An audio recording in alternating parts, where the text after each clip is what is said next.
40 years ago, US environmentalist Amory Lovins introduced the idea of the negawatt, and that was the unit of electricity or unit of energy that you didn't use and that you saved, and that led into the whole issue of energy efficiency. How do we do more work with less energy? And we're going to be talking about that today with Steve MacDonald, who's the CEO of Emissions Reduction Alberta.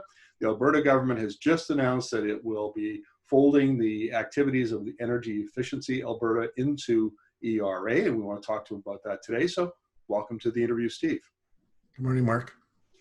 So, Steve, the Energy Efficiency Alberta was introduced about 3-4 years ago.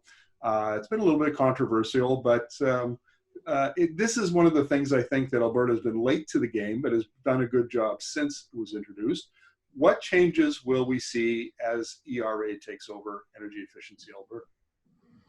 Thanks, Mark. So I think the important first comment I'd make is that the government's committed to continuing to provide policy and programs in the area of energy efficiency.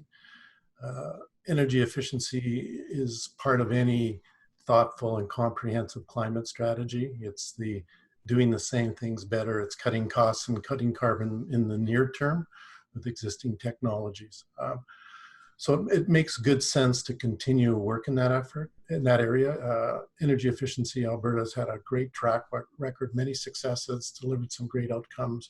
But the government's decided to consolidate in some existing organizations. So the piece we've been asked to look at is energy efficiency focused on businesses, essentially. Other programs that Energy Efficiency Alberta delivered, such as those supports focused at municipalities, will be going to another area. And the government itself will continue to deliver programs that are about building capacity, like training programs, ensuring there's experts available within industry to identify where the energy efficiency opportunities are. So what's going to change is that now within ERA, we're going to have a broader suite of potential programs to meet the combined goals of improving costs and improving the carbon competitiveness of our industries. So I think there's been a lot of attention paid to large emitters in Alberta because, of course, you've got the oil sands, and that sucks up a lot of oxygen in this particular conversation. But your mandate, as I understand it, is to also focus on small and medium-sized businesses. What kind of programs or activities will you be undertaking for those types of businesses? We're just in the process now of working with the staff in EA to understand where their successes were and where the opportunities are. ERA, before we move forward, we like to reach out to industry and innovators to understand where the opportunities are. Where are those areas where public money is necessary to advance those technologies and see them deployed and commercially available broadly and see real results. So we're at that stage of just pausing and reflecting about what's the right program design moving forward. I think there's three things that are going to change for us. One is a greater emphasis in terms of our portfolio on small and medium-sized businesses. I think we'll also be seeing a different delivery model. We typically ran it as competitive calls. We're looking at something more on an application basis, possibly.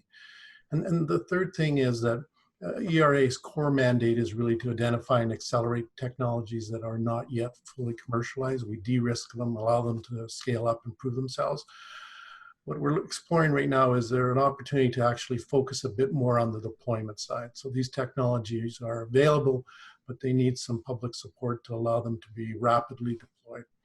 The other thing that has changed, of course, is the economic situation. So how can we use our programs and our investments to stimulate economic recovery, create jobs, reduce the costs for small business in terms of their energy, and just create potentially new industries in terms of manufacturing, the supply side, and also the installation side. So this economic benefit, we see real opportunities there.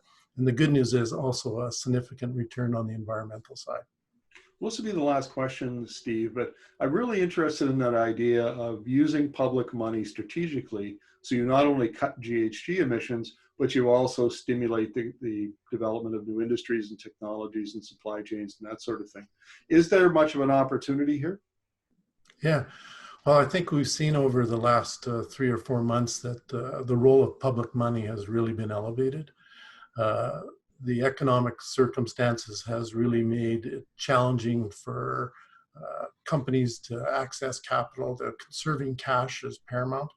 And so public money can really allow those ideas to move forward during this time until there is a bit more of a stability and recovery in the economy. And risk.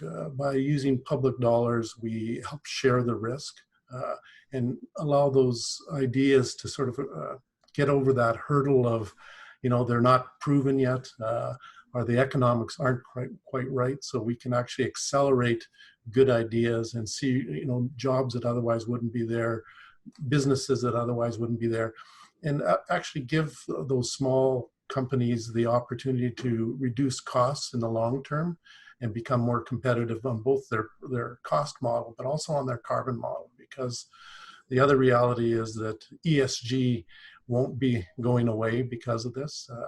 ESG is really about assessing different kinds of risks. And we've now seen that more than economic risks, there's all sorts of risks out there, from viruses, social risk, governance risks that have to be managed. So I think all those pieces are coming together, and public money reduces sort of the market friction that exists right now. As things are sort of locked down, we can sort of lubricate and allow those ideas to move forward and ultimately become self-sustainable.